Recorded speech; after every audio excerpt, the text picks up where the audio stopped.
डोळे बंद करा आणि कल्पना करा त्या समयाची, जेव्हा नव्हता ध्वनी, ना आकाश ना तारे, फक्त अंधकाराचा महासागर.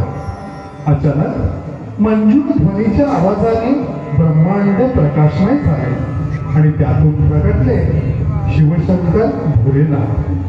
लययुक्त शरीर, पावला पावलांनी रचलेल्या पर्वतरांगा, ज्यांच्या एका इशाराने नदी महासागर व्हायला लागले, ज्यांच्या स्पंदनाने माती समुद्र आकाश जन्मले. म्हणून शिव सहारकी आहेत, सृष्टीचे रचनाकार देखील आहेत. शिवशंकर भोलेनाथ या कैलास पर्वतावर ध्यानस्थ बसले आहेत आणि समस्त शिवगण आणि नंदी त्यांची आराधना करीत आहेत. ओम नमः शिवाय.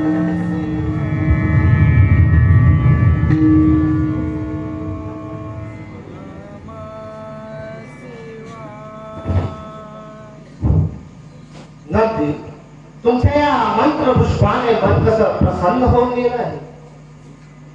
तर या सृष्टीच्या कल्याणाकरिता आम्हाला जावंच लागणार आहे. भोलेनाथ, क्षमा असावी. सृष्टीच्या कल्याणाकरता मी काही समजलो नाही. नंदी, या सृष्टीच्या कल्याणाकरिता 12 वर्ष तपश्चर्या करण्यासाठी जावंच लागणार आहे. तुम्ही या कैलासाची राखण करा. आम्ही पार्वतीच्या महालाच्या दिशेने प्रस्थान करत आहोत. ठीक आहे भोलेनाथ, तशी तुमची इच्छा. या गडाची राखण करा. ठीक आहे माझ्या, येतो आम्ही.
आपलीच प्रतीक्षा करत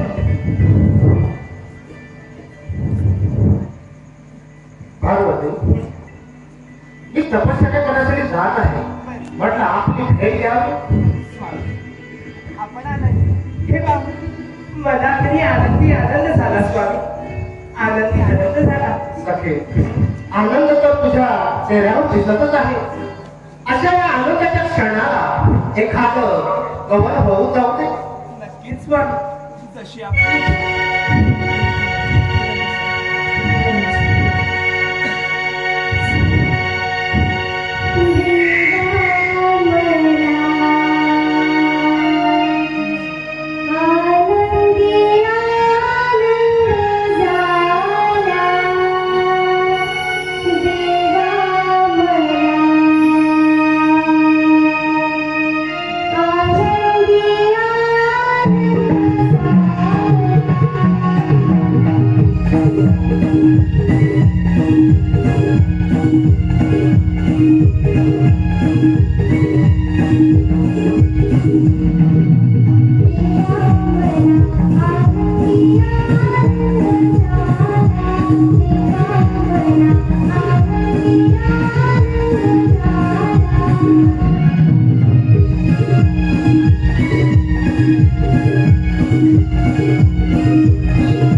तरी या सृष्टीच्या कल्याणाकरिता मला 12 वर्ष तपश्चर्या करण्यासाठी जावंच लागणार आहे. म्हटलं आपली भेट घ्यावी म्हणून तर इथे आलो मी. अगदी योग्यच केलं स्वामी. आपण आला आहात तर मग लवकरच आपण भोजन करून घ्या आणि हो थोडा विश्राम देखील करावा. जशी तुझी इच्छा. जशी तुझी इच्छा.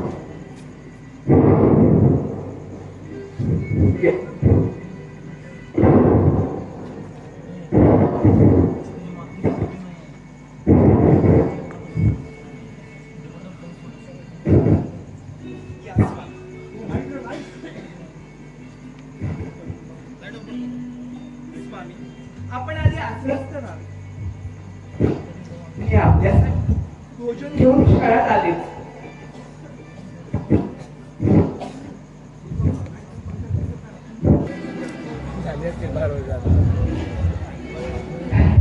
स्वामी हे काय भोजन घेऊन येईपर्यंत आमचे स्वामी ध्यान राहण्यास सुद्धा गेले. का बरं? दोन क्षण थांबून त्यांनी माझी प्रतीक्षा देखील केली नाही. आणि स्वामी आपण दिवस रात्र मग्न होऊन कोणाचे चिंतन करीत असता हा प्रश्न नेहमी माझ्या उडी पडतो. परंतु आजपर्यंत त्या प्रश्नाचं उत्तर मला काही आपण दिलेलं नाही. काही नाही. आज काहीही झालं ना तरी सुद्धा मी माझ्या प्रश्नाचं उत्तर स्वामी आपल्याकडून मिळवणार म्हणजे मिळवणारच. स्वामी भोलेनाथ, आपण ध्यानस्थ मग्न असताना तुम्ही कोणाचे चिंतन करीत असता एवढे गुपित आभास नव्हे. मी आपणास अनन्य भावे शरणाले आहे. पार्वती, या त्रिभुवनामध्ये परमेश्वर निर्गुण निराकार आहे. बरं, त्याला आकारही नाही. अशा या विराट परमेश्वराचं रात्र ध्यान करणार. स्वामी भोलेनाथ, सर्व वेदशास्त्र पुराणात परिपूर्ण असतानाही आपला अंत लागत नाही. आणि मग आपणच म्हणतात परमेश्वर निर्गुण निराकार आहे. त्याला निश्चित असा आकार नाही. मग असं असतानाही मी त्या परब्रह्म महात्म्यानंतर कसं ओळखू? यासाठी आपणच मला मार्गदर्शन करावे प्रभू. पार्वती, तू याच ठिकाणी थांब. त्या परम परमेश्वराची मनोभर प्रार्थना कर. म्हणजे परमेश्वर कसा आहे याचे गुपित तुला नक्कीच सांगते. नक्कीच स्वामी, तशी आपली इच्छा, आपल्या इच्छेचं पालन करणं हेच माझं परम कर्तव्य. सत्य, मी सृष्टीच्या कल्याणाकरिता 12 वर्ष तपश्चर्या करण्यासाठी जात आहे. ते 13व्या वर्षी पुन्हा येईल. त्यावेळी तुझ्या मनातील सर्व इच्छा पूर्ण होतील. स्वामी, आपला शुभ आशीर्वाद मला मिळावा. शुभा सखी, स्वतःची काळजी घे. 12 वर्ष बघता बघता निघून जाते. बरं,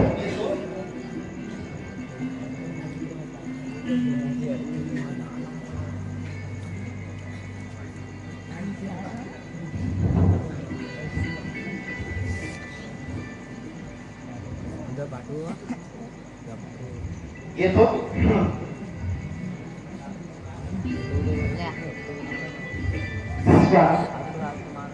आपण तर 12 वर्ष ध्यान करण्यासाठी योगनिद्रेत केला, परंतु ही 12 वर्ष मी एकटीने कशी व्यतीत करावी हाच प्रश्न माझ्या मनी पडला आहे. माझ्या मनीची घाल घेऊन समजेल आपल्या व्यतिरिक्त आणखी कोणीही नाही. दरवेळेप्रमाणे आपण माझ्या प्रश्नाचं उत्तर काही दिलं नाही. काय करावे काही सुचत नाही स्वामी, काही सुचत नाही. बघता बघता पार्वती महाराज शिवशंकर यांचे ध्यान लागले. म्हणजेच सृष्टीच्या कल्याणाकरता 12 वर्ष तपश्चर्या करण्यासाठी निघून गेले. पण पार्वतीला गुपित मात्र सांगितलं नाही. पार्वतीला याच ठिकाणी थांबवून चिंता मात्र वाढवली. कदाचित मातेची परीक्षा घेण्यासाठी असेल आणि पुढे काय घडणार हे फक्त बोलण्यात येण्यास ठाऊक. पण पार्वती चिंतेत आहे ही बातमी हा म्हणता सर्व देव देवतांमध्ये पोहोचली. सभा झाली. शेवटी श्री हरी विष्णू यांचा संदेश घेऊन नारद मुनींची स्वारी पार्वती महालाकडे प्रस्थान करण्यास सुरुवात देखील झाली. आता पाहूया नारद मुनी पार्वती मातेला कोणता संदेश देतात. खरंच परमेश्वर निर्गुण निराकार आहे, त्याला आकार नाही. नारायण नारायण करू नको चिंता सांगे नारद मातेला. करू नको चिंता सांगे नारद मातेला. 33 कोटी देव विनवितिया आदिशक्तीला. नारदाची स्वारी आली कैलासाला. नारदाची स्वारी आली कैलासाला. करू नको चिंता सांगे नारद मातेला.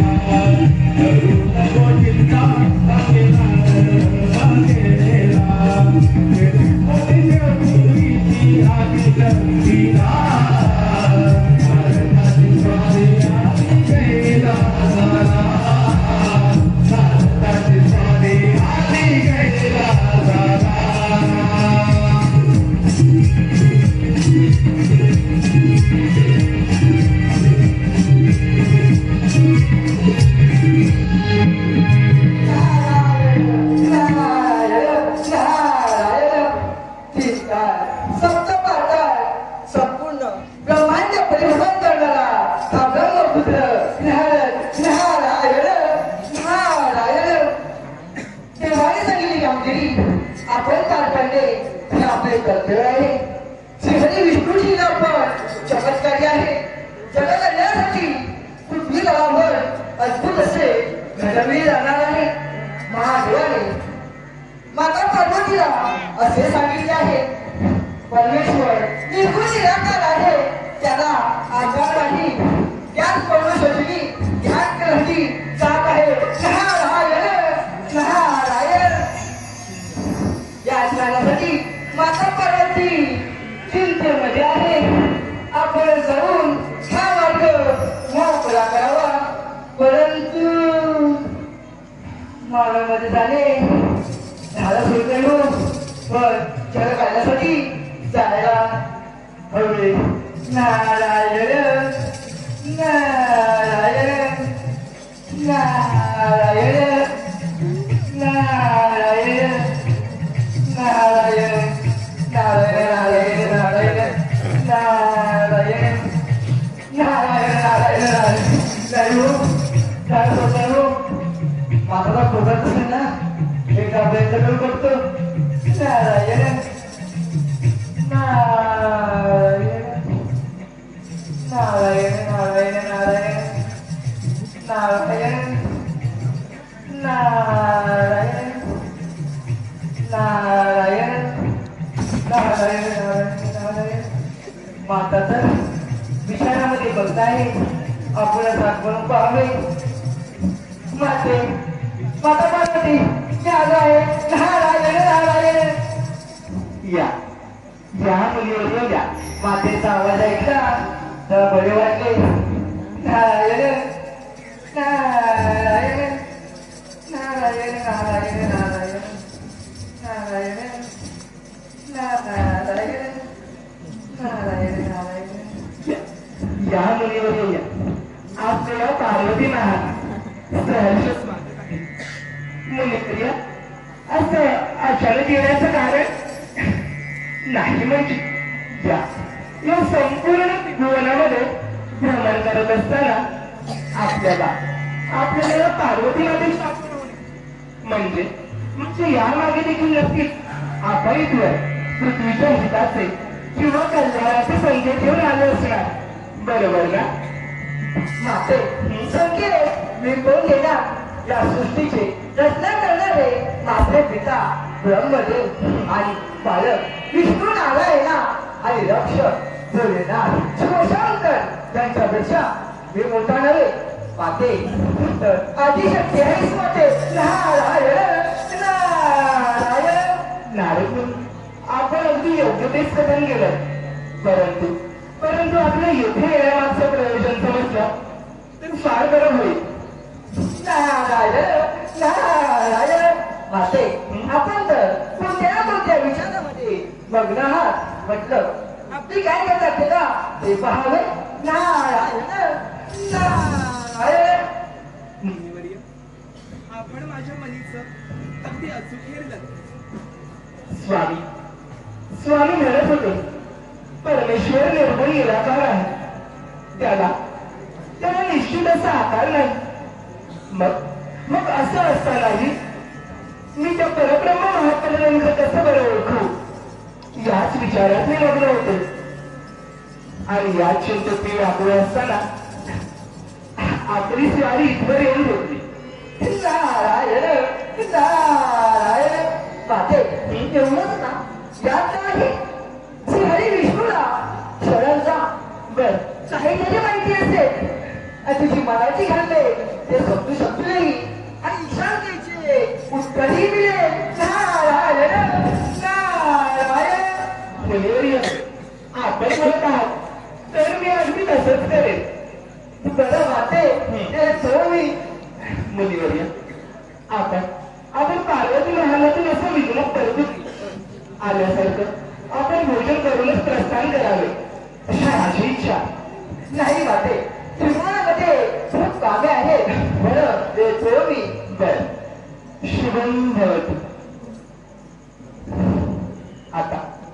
आता काही चिंता नाही. मला माझ्या प्रश्नाचं उत्तर मिळणार. नारायण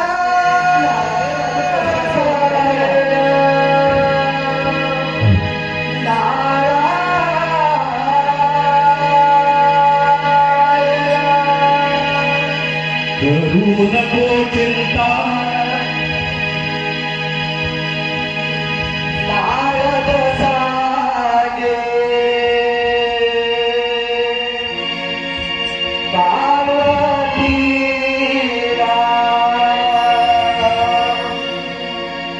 नारद सांगे पार्वतीला विष्णुला आरवसी इथेच आहे गोपी तळपले जग कल्याणासी इथेच आहे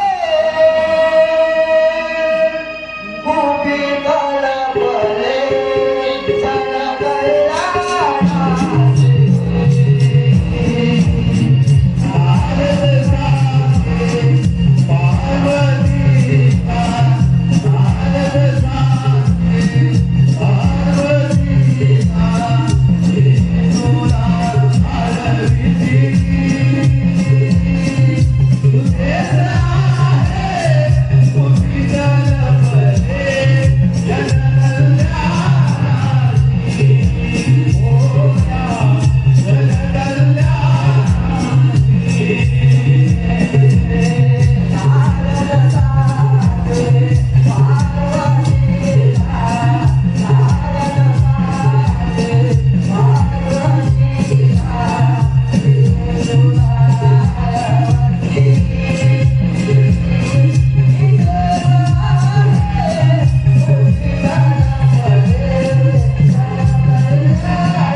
आता या शुभ कार्याला आणखी विलंब नको. नारद मुनींनी सांगितल्याप्रमाणे मी लगोलगच भगवान श्रीहरी विष्णूंच्या आराधनेस सुरुवात करते. माझ्या प्रश्नाचे उत्तर देखील स्वयं नारायण देणार आहे. त्रिभुवन भ्रमण करणारे नारद साक्षात पार्वती मातेला देवांचा संदेश सांगितला. परब्रह्म परमपिता साक्षात श्रीहरी विष्णूंची आराधना करून त्यांना शरण जा. परमेश्वर कसा आहे ते तुला तेच सांगू शकतील. पार्वतीने वेळ न गमावता परमेश्वराचे स्वरूप पार्वतीला पाहायचे आहे. पार्वतीने मनशुद्ध दृढ भावनेने अखंड अविरत श्रीहरी विष्णूंचा जप करण्यास सुरुवात केली देखील. ओम विष्णवे नमः. ओम विष्णवे नमः. ओम विष्णवे नमः. ओम विष्णवे नमः. ओम विष्णवे नमः. हे अभिमाना हे शिवशक्ती माता पार्वती सर्व इंद्रिय रोखून एक चित्ताने ध्यान धारणा करून माझी भक्ती केली आहे. देवा, तुझी ही भक्ती पाहून हा श्रीहरी प्रसन्न झालाय. बोल माते, तुझी काय इच्छा आहे? हे देवादिदेवा नारायणा, या पार्वतीचा आपणास दंडवत प्रणाम. नारायणा, परमेश्वराचे स्वरूप समजण्यासाठी मला योग्य ते मार्गदर्शन करावे. परमेश्वर निर्गुण निराकार आहे. त्याला निश्चित असा आकार नाही. मग असं असतानाही मी त्या परब्रह्म महात्म्या कसं बरं ओळखू? यासाठी आपणच मला योग्य ती दिशा दाखवावी प्रभू. अवश्य. माते, तू आदिशक्ती आहेस. सर्व गुणांनी परिपूर्ण असून या संपूर्ण सृष्टीची स्वामिनी आहेस. माते, तू त्यांना ओळखू शकतेस का अंतर्ज्ञानाने? कारण पूर्वाजन्मी तुला एका महान देवतेने दृष्टांत दिला आहे. तू ध्यानमग्न होऊ पूर्णपणे आठवण्याचा प्रयत्न कर, म्हणजे तुला त्या परमपूज्याचे स्मरण होईल. नारायण, आपण करत आहात तर मी अगदी तसंच करेन.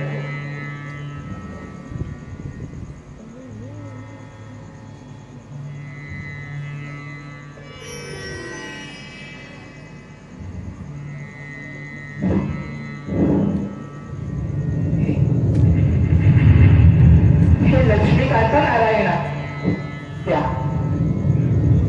त्या परमपूज्य देवतेचे संकेत मला मिळत आहे. परंतु नारायणा, त्या देवतेची पूर्णतः जाणीव मला अजून झालेली नाही. यासाठी आपणच मला मार्गदर्शन करावे प्रभू. माते, योग्य वेळी योग्य प्रश्न केला आहे. तुझ्या मनामध्ये जी शंका निर्माण झाली ही सुद्धा तुझ्या हिताचीच आहे. आणि ती कशी? माते, या संपूर्ण सृष्टीचे त्याचप्रमाणे या मानव जातीचे कल्याणच होणार आहे. तेव्हा माते, तू असं कर, स्वार्थाची मळी काढ, त्याची मूर्ती तयार कर. त्या मूर्तीमध्ये मी विलीन होईल आणि ती मूर्ती जिवंत करू. तदनंतर त्या मूर्तीचे आपण गणेश असं नामकरण करू. नारायण, मी क्षणाचाही विलंब न करता आपण सांगितलेल्या कार्यास सुरुवात करते. आपला शुभ आशीर्वाद सदैव माझ्या पाठीशी राहावा. कल्याण माते, तू या कार्याचा शुभारंभ लवकरच कर. निश्चित. शुभस्य शीघ्र.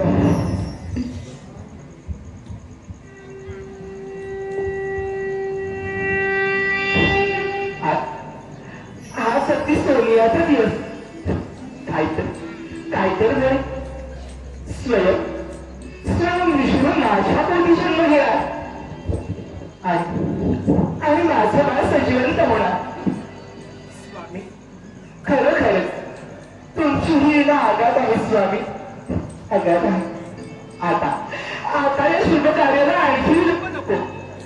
मी लगोलगच माझ्या स्वनाची मळी काढण्यास सुरुवात करते.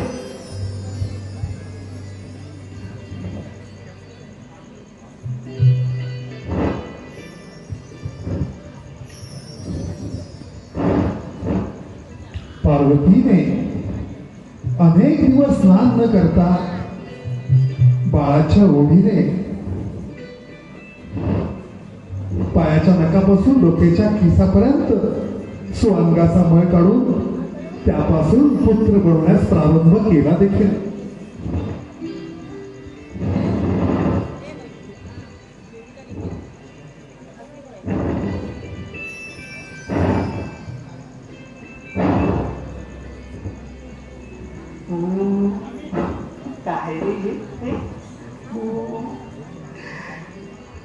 भगवान विष्णूंनी सांगितल्याप्रमाणे आणि मंत्राच्या साह्याने त्याला साजिवंत केलं देखील. आणि तो दिवस आनंदाचा. या मंगल समयी या बाळाची पाछी आणि बारस करण्यात पार्वती मग्न आहे. मी सुहाण्याची मळी काढली. माझ्या दिव्य शक्तीने मी माझ्या बाळाला जिवंत केलं. परंतु माझ्या या निरागस बालकाचं अजून नामकरण झालेलं नाही. विषया ऐकलंच का ग विषया? आपल्या कैलासावरील सर्व माता भगिनी सख्याला घेऊन लगलगच पार्वती महाराज उपस्थित व्हा. या बाळ गणेशाच्या या बारशासाठी या वाडीतील महिलांनी आम्हाला सहकार्य करायचं आहे. कोणी 4-5 महिला या ठिकाणी वाडीतील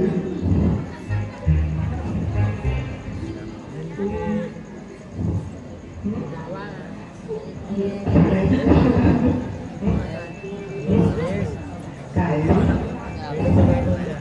एक माणूस जाता कारण पर्वत चढून गेले. बरोबर आहे, बरोबर आहे.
दिवस अगदी लवकर सोडून घेत आणि ते म्हणतात ते खरंच, सुखाचे क्षण हे अगदी लगेच करतात.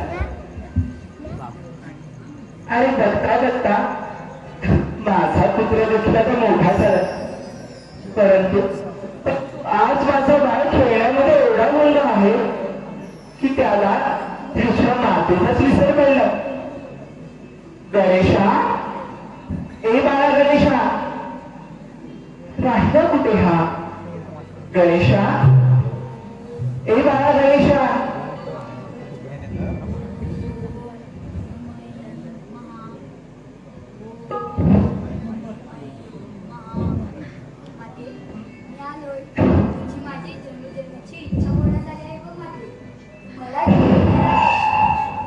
अगदी खरं म्हणाला सुद्धा तुझी माझी जन्मजन्मीची इच्छा पूर्ण झाली. परंतु गणेशा, तू तर महागणेशाचा अवतार आहेस. माते, मी महागणेश नाही, मी गणेश, गौरीपुत्र गणेश. होय बा, तू माझाच पुत्र आहेस. पुत्र गणेश, गौरीपुत्र गणेश. गणेशा, तुला ठाऊक आहे मी शुद्ध अंतःकरणाने, दृढ भावनेने या ब्रह्मांडातील दिव्य शक्ती आत्मसात करून महागणेशाच्या प्राप्तीसाठी हे व्रत केलं.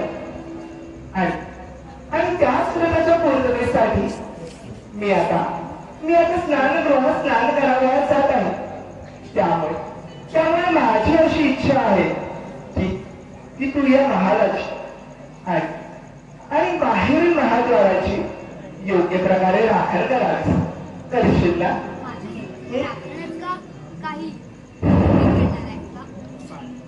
अघटित अनुचित असं काहीच नाही.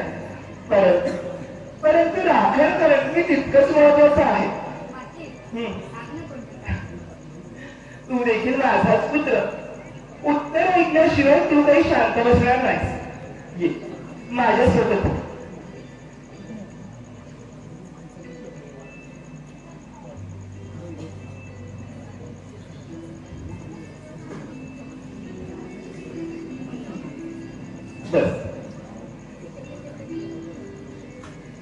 गणेशा, मी तुझ्यावर एक महत्वाची कामगिरी सोपवत आहे. मला आशा आहे की ती कामगिरी तू योग्य प्रकारे पूर्ण करशील. गणेशा, या महालाच्या आतील मनुष्य किंवा प्राणी बाहेर जाऊ देऊ नकोस. त्याचप्रमाणे बाहेरील कोणीही आत येणार नाही याची तू योग्य प्रकारे काळजी घे. जेणेकरून माझ्यापर्यंत कोणीही पोचणार नाही आणि माझ्या कार्यात विघ्न देखील येणार नाही.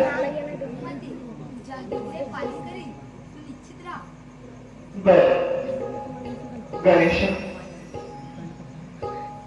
या कार्यासाठी मी तुला एक शस्त्र देते.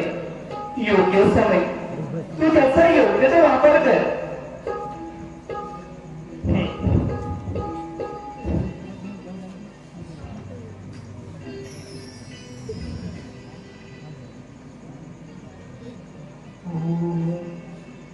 नमः शिवाय.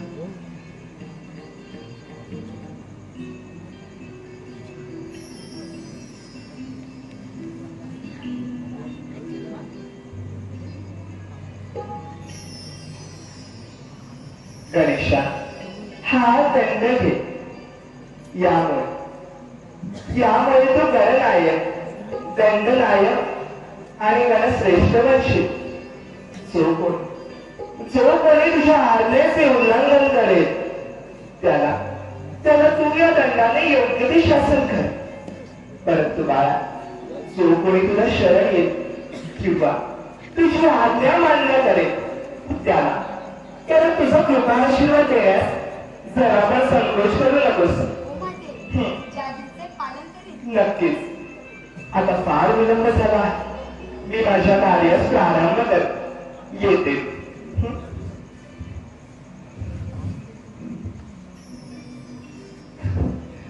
गणेशा, तुला फार भूक लागली असेल ना रे? हो माते, भूक तर लागलीच आहे, पण माझ्याशिवाय कोण जाईल?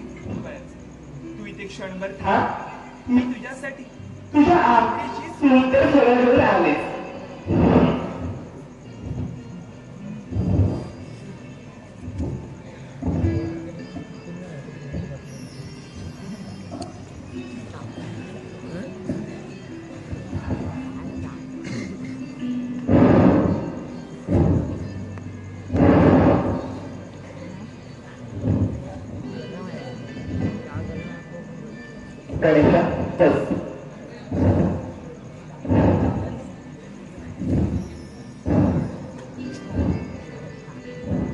हे बघ गणेशा, खेळामध्ये इतका मग्न होऊ नकोस. मातेने सांगितलेल्या कामगिरीचा तुला विसर पडेल. मी काय म्हणते त्याकडे लक्ष असू दे. आणि हो, काहीही वाटलं मनात संकोच ठेवू नकोस. मला आवाज दे आणि कैलास पर्वताच्या दिशेने तू जाऊ नकोस.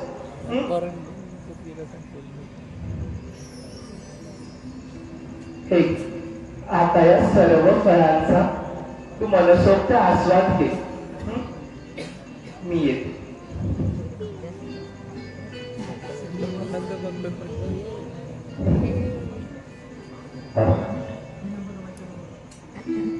गणेशावर कामगिरी तर सोपव, परंतु ती कामगिरी तू योग्य प्रकारे करतो का नाही हे देखील मला एकदा जाऊन पाहायला हवं. फळ देखील मी वाढेतच ठेव.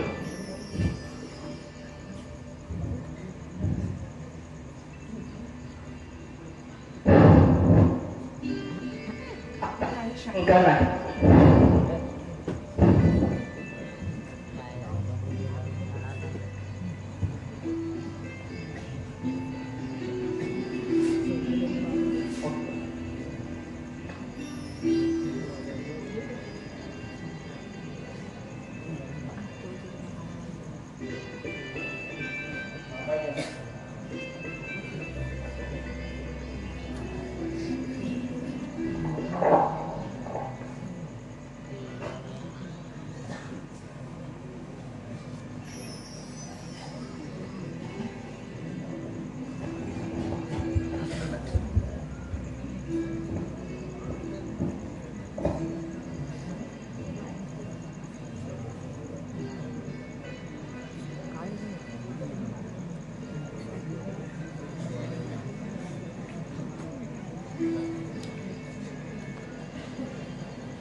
छोट्या बाळ गणेशाला द्वारापाशी ठेवून व्रतस्नान करण्यासाठी पार्वती गेली देखील. पण बाळ गणेश महालामध्ये खेळायला बागडला. पूर्ण कैलासाची माहिती कशी असणार, पण पार्वती मातेची आज्ञा, जर कोणी आतमध्ये प्रवेश केला तर व्रतभंग होईल.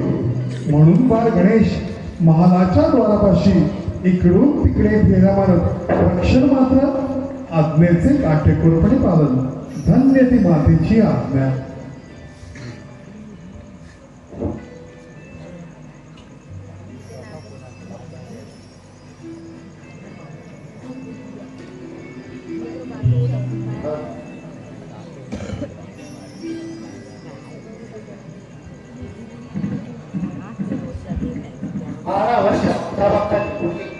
पार्वतीची आणि माझी काही भेट झालीच नाही. ते राजावरती पुन्हा आलो. चला सर्व, मला पाहून पार्वतीच्या मनाला किती आनंद होईल हे तिलाच ठाऊ. चला सर्व, शीघ्र प्रस्थान करूया तिच्या महालाच्या दिशेने.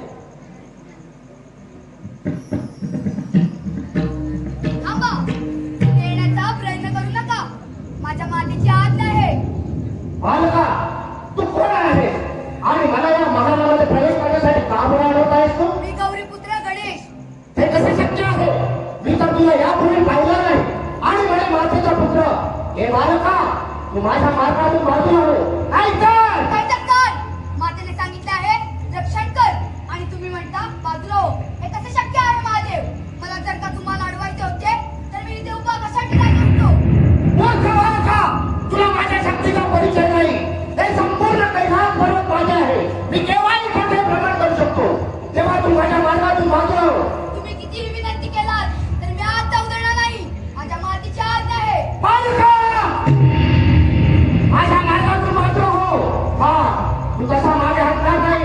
माझा नंदी तुला परिचय घे. नंदी नंदी नंदी आता छत्रपती बालकाला बाजूला करा. बालक हो या कैलास पदर बालक हे कसा शक्य आहे? नंदी हे कैलासावर येत असताना माझ्या मार्गाने बालकाला रोखून धरला. तो बालक त्या बालकाचा माझ्या मार्गातून बाजूला करा. महादेवा मी तर कैलासवर पहारा घेत आहे आणि बालक हे कसा शक्य आहे? जा आणि त्या बालकाला बाजूला करा माझ्या मार्गातून. ठीक आहे महादेवा इतके लक्षात ठेवतो. चला महादेवा. कैलास पदर बालक कसा शक्य आहे? पाहतो.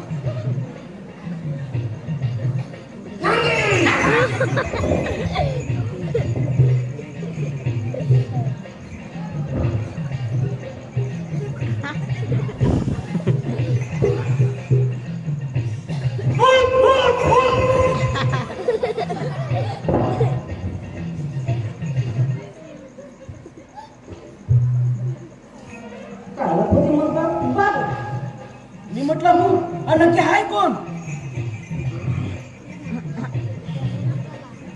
काय करावं माझ्याची आज्ञा पाळावी.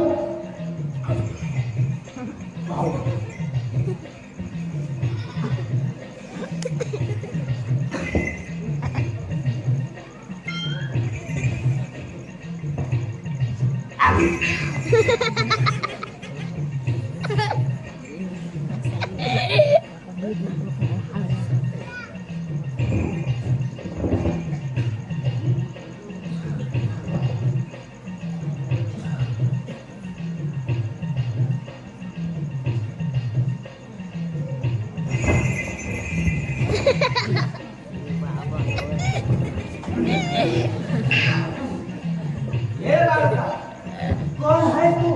आणि इथे पहारा करून कोण हरपारा तू आहेस? कोण आहेस? हे चित्र विचित्र रूप घेऊन आलेस.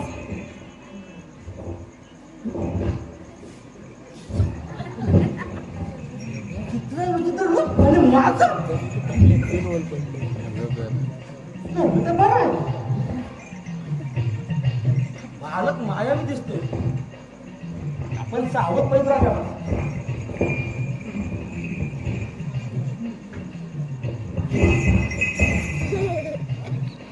हे बालका तू कोणीतरी मायावी आहेस.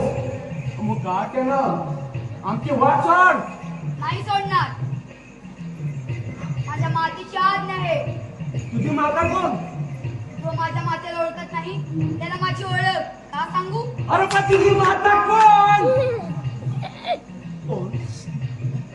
कोण आहेस तू?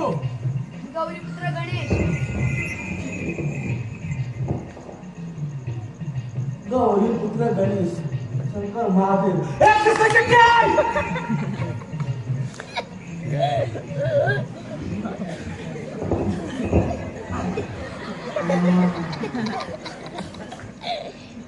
गप्प आहे, तू वरती हलू नको.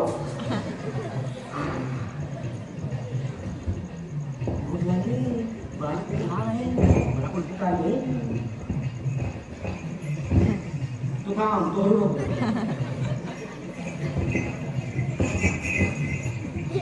हे बाळा मला फार भूक लागली. भूक लागली. ये इथे बस. हे काय तुला हातात काय आहे? हे हातात काय आहे? तुला भूक लागली ना. हो. इथे बस.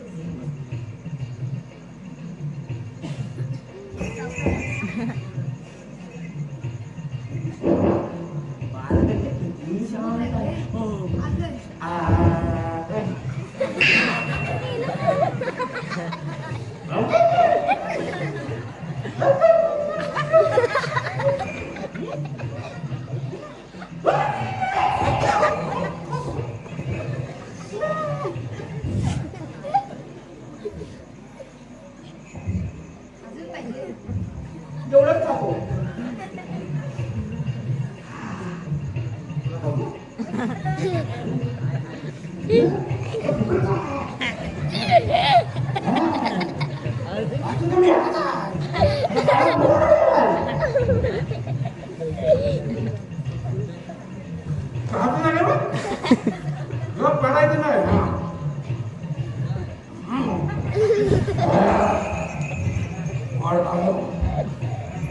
आता माझ्या ताकद आली.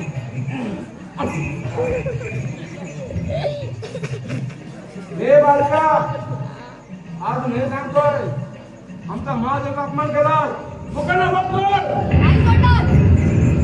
एवढाच मालक हा कोणती माझ्या आहे ताकद दाखल तुम्ही अरे बालका मी काय सांगतोय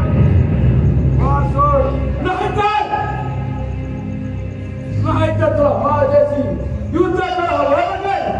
काही हरकत नाही.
महादेवा हा बालक फारच मायावी आहे.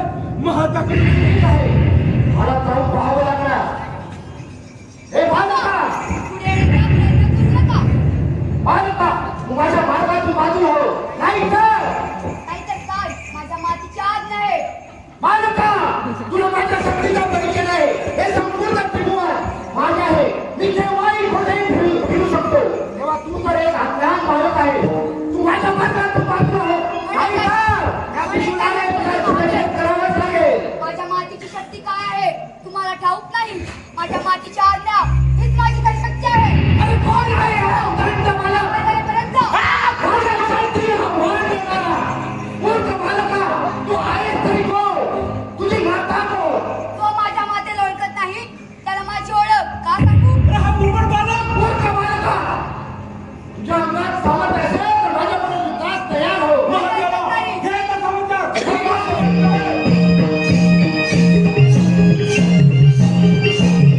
Thank you.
लहान करण्यासाठी उभे करून गेले होते.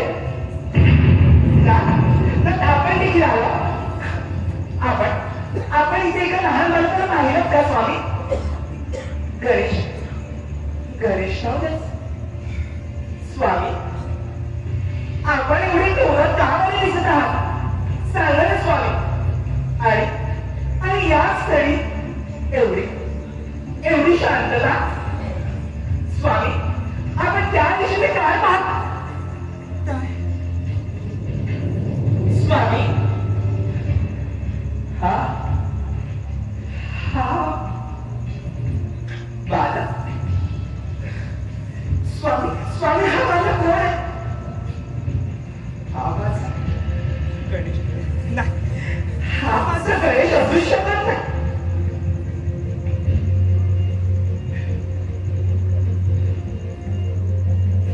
गणेशा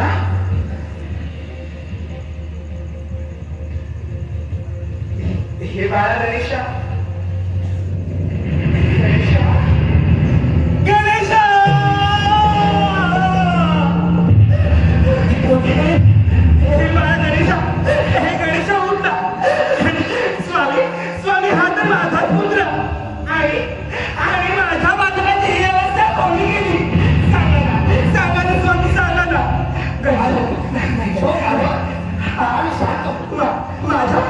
माझ्या पुत्राची ही अवस्था होऊ शकत नाही. गणेशा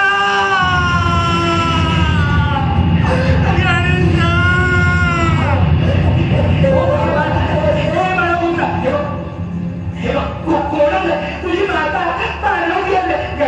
गणेशा बोलला स्वामी आम्हाला ते मोकळून शांत उभे का? इथे नेमकं काय झालंय सांगा ना. मी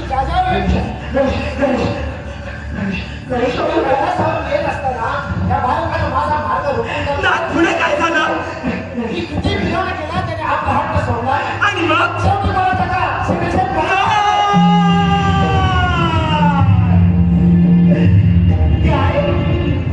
काय म्हणालात आपण? मला त्याचा सिग्नेचर करावं. आपण माझ्या बालकाचा शिरच्छेद केला. घात केला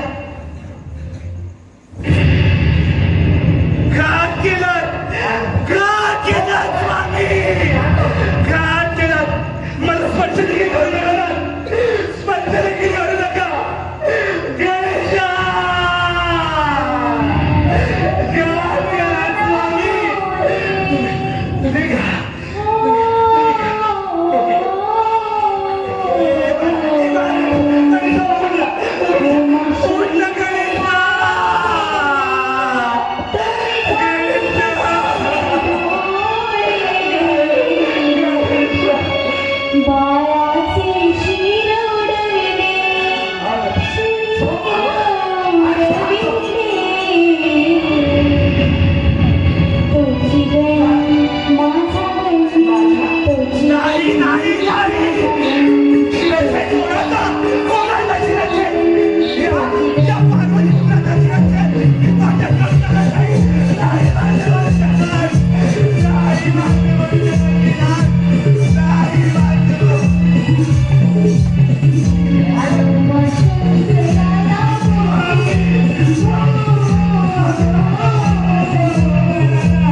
तुम्ही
या मानण्याचा शिरच्छेद केला.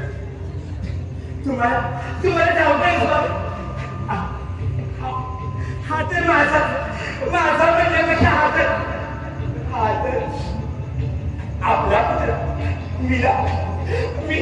मी स्वांगाची बळी काढली. स्वांगाची बळी काढली. त्यापासून पुतळा बनविला. माझ्या ममतेने, माझ्या मातृत्वाने,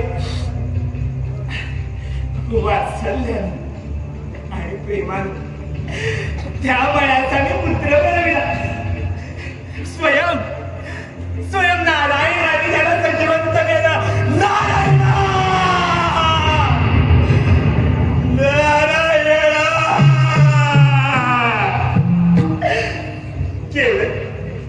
केलं तसं जिवंत माझ्या बालकाला.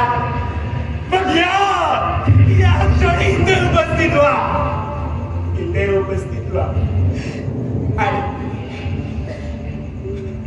आणि सांगा या महादेवाला, ज्याने माझ्या पुत्राचा शिरच्छेद केला. आपला पुत्र कार्तिकी असताना आपल्याला पुत्र प्राप्त होणे हे विधिलिखित प्रस्ताव नाही. आपल्याला पुत्र प्राप्त होणे हे भाग्य समजते.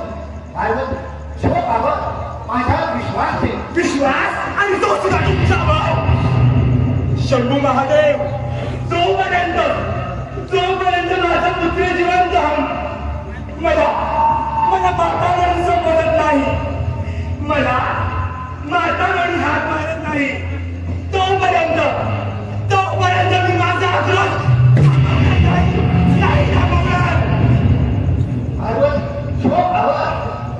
आणि जर माझा हा पुत्र जिवंत झाला नाही ना, तर मी या संपूर्ण ब्रह्मांडाचा सर्वनाश करेन. सर्वनाश. तुम्ही जर महादेव असाल तर मी सुद्धा महाकाली आहे, जगात जननी आहे.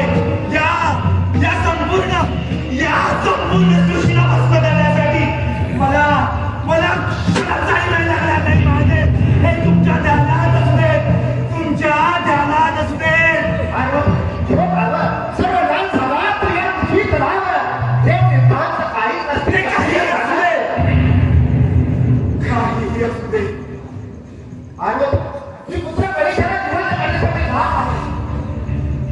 शंभू महादेव, माझ्या बालकाला जिवंत करण्याआधी या पार्वती आत्माचं एक विधान तुमच्या ध्यानात असते. तुम्ही अख्खा ब्रह्मांड बंद करा, आकाश पाताळ एक करा, दिवसाची रात्र आणि रात्रीचा दिवस करा. इकडचं जग तिकडे फिरवा. जगतपिता ब्रह्मदेव, पालन करते श्री हरी विष्णुदेव, देवराजेंद्र, देवगुरु बृहस्पती, यक्ष गंधर्व किन्नर. वेळ पडली तर अग्निदेव, वायुदेव, चंद्रदेव, सूर्यदेव यांची सुद्धा मदत घ्या. अजून त्यांच्याकडून काही झालं नाही तर दैत्य पिशाच असुर यांना सुद्धा तेथील करा. परंतु जीवाहून प्रिय माझ्या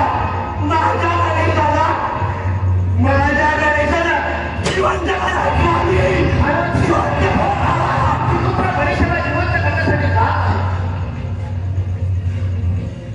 गणेशा, हे बाळा गणेशा, उठणारे गणेशा, गणेशा.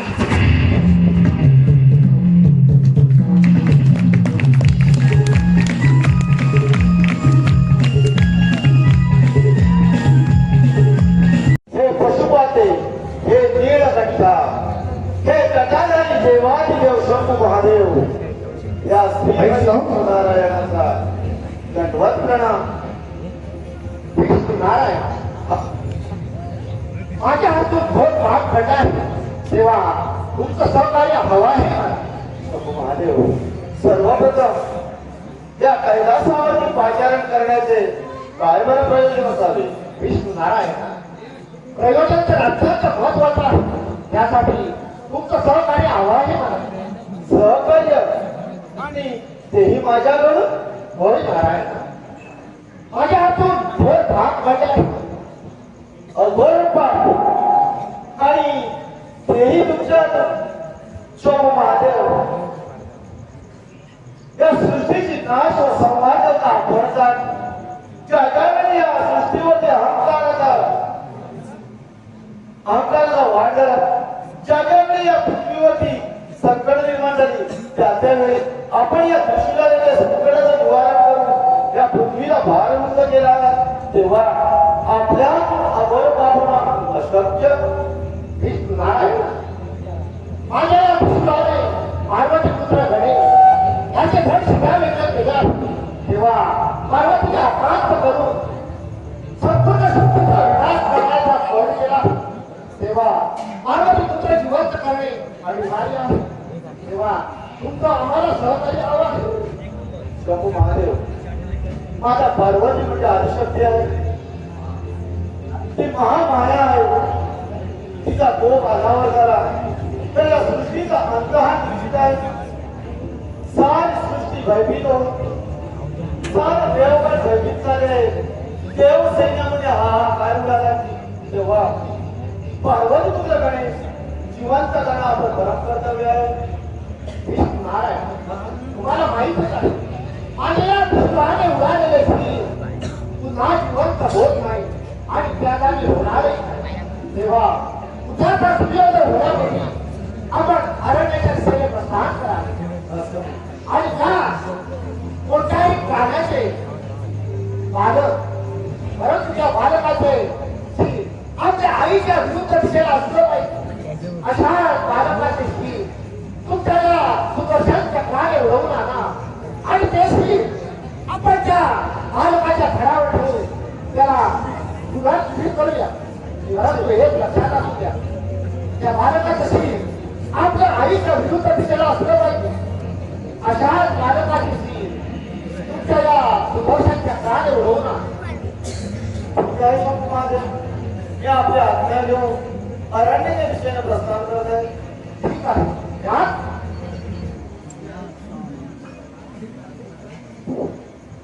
चला विष्णू नारायण आपल्या सूचनेनुसार अरण्याच्या दिशेने प्रस्थान करत आहे. या सृष्टीच्या कल्याणाकरिता योग्य तोच निर्णय घेते. चला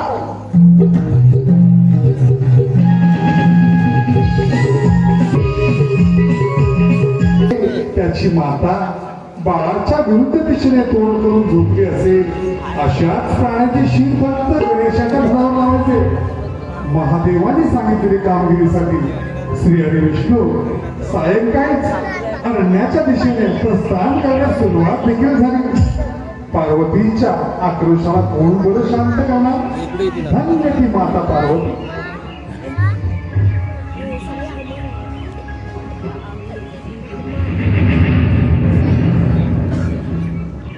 शंभू महादेवाच्या आज्ञेप्रमाणे आपण अरण्याच्या दिशेने प्रस्थान केला. परंतु असा वन्य प्राणी आपल्या मंदिराला काही अभिप्राय नाही. परंतु आपल्या मार्गाप्रमाणे असं चालू ठेवलं पाहिजे.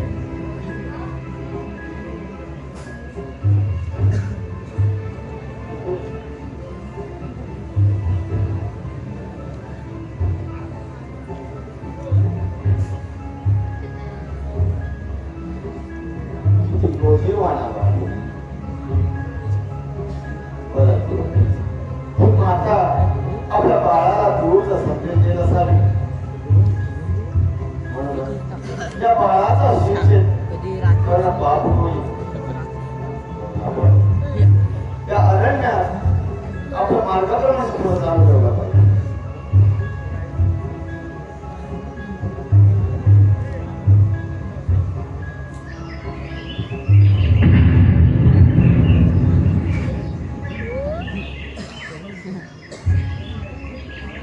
माता एक विलंब पाहत आहे.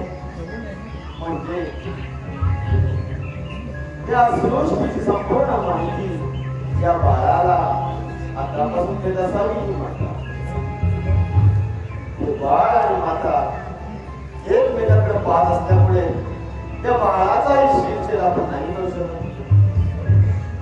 असे झाल्याने मी पाप होईल आणि शंभू महादेवांची आज्ञा मोडली जाईल आणि म्हणूनच आपण आपल्या मार्गाप्रमाणे पुढे गेला.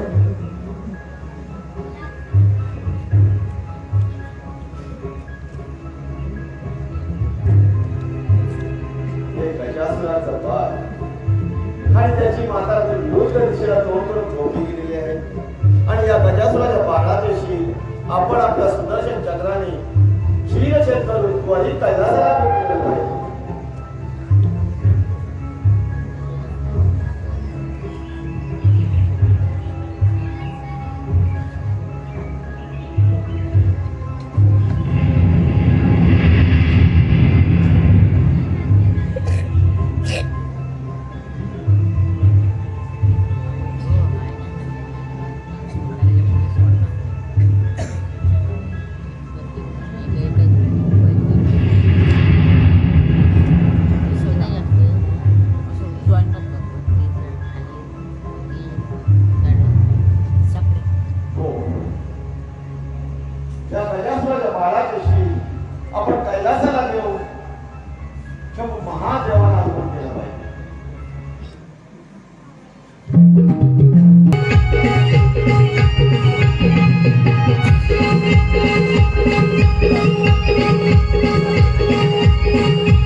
त्या वन्य प्राण्याची प्राण्याचे तोंड पाहून माझा पार्वती विचलित होऊ नये, पुन्हा क्रोधित होऊ नये म्हणून त्या बाळाचे शील मी सुशोभित करून घेऊन आलो आहे. त्वरित जाऊ आपण त्या बाळाच्या धडावरती घेऊन त्याला पुनर्जीवित करूया. चला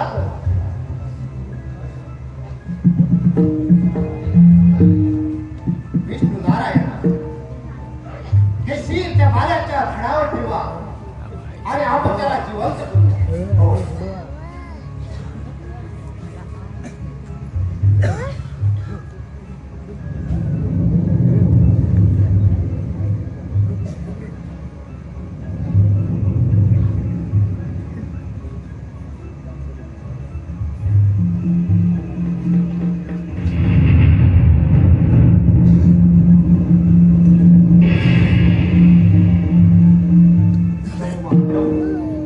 आता आपण माता पार्वतीला हाक मार. पार्वती पार्वती हे पहा तुझे बाळ आम्ही जिवंत केला. काय म्हणाला स्वामी? आपला पुत्र जिवंत झाला. हो पार्वती आपला पुत्र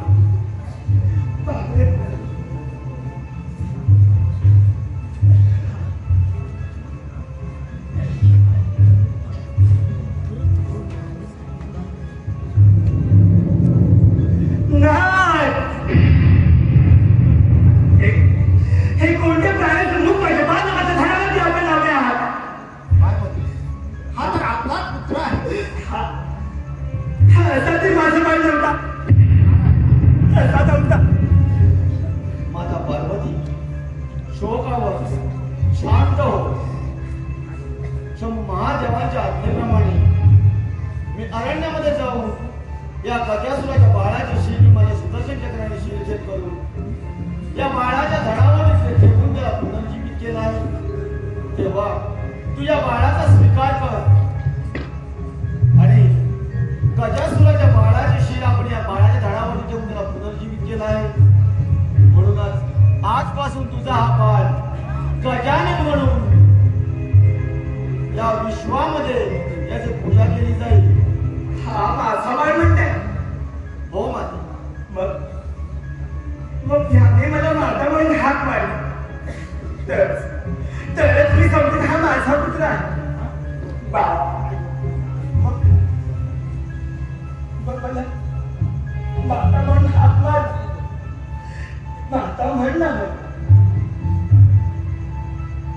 पाहिलं नाही ना नाही ना माहिती झाली मला माता.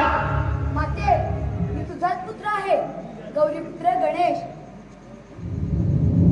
होय पार्वती, आपला पुत्र गणेश. काय म्हणालास? माते मी तुझाच पुत्र आहे गौरीपुत्र गणेश. होय बाळ, तू माझाच पुत्र आहेस. पुत्र गौरी पुत्र गणेश. परंतु गणेशा, तू मला माता म्हणून हात मारण्यासाठी एवढा विलंब का बरं केलास? माते हे माझे रूप पाहून तुम्हाला स्वीकारणार नाही म्हणून मी तुझी परीक्षा घेत होतो. नाही रे बाळ, मातेसाठी बालकाच्या दिसण्यापेक्षा त्याचं असणं महत्वाचं. माझाच पुत्र आहेस पुत्र गणेश, गौरी पुत्र गणेश. होय पार्वती, आपला पुत्र. माते, तुझ्या या गौरीपुत्र गणेशाची म्हणजे गजाननाला या विश्वामध्ये आद्यपूजेचा मान मिळेल. आणि माते, तुझ्या मनामध्ये शंका निर्माण झाली असेल, किंबहुना प्रश्नही पडला असेल तुझा की तुझ्या या बाळाचे शील काय झाले. अदिती, तर तुझ्या या बाळाचे शील स्वयं महादेवाने गळ्यामध्ये गंडस्थळ म्हणून प्रदान केला आहे. आणि त्याचप्रमाणे ज्या गजासुराच्या बाळाचे शिरछेद आणलं, त्या बाळाचे धड आजही या त्रिभुवनामध्ये रक्तविरहित जिवंत आहे. पार्वती, आपण या बाळकाचे नाव गजानन असे ठेवू. पार्वती, या त्रिभुवनामध्ये शुभकार्य रंगली जो कोणी या गजाननाचे पूजन करणार नाही त्याचे कार्य कधी सफल होणार. आणि या त्रिभुवनामध्ये शुभकार्य रंगली या गजाननाचे पूजन करेल त्याचे कार्य सफल होणार.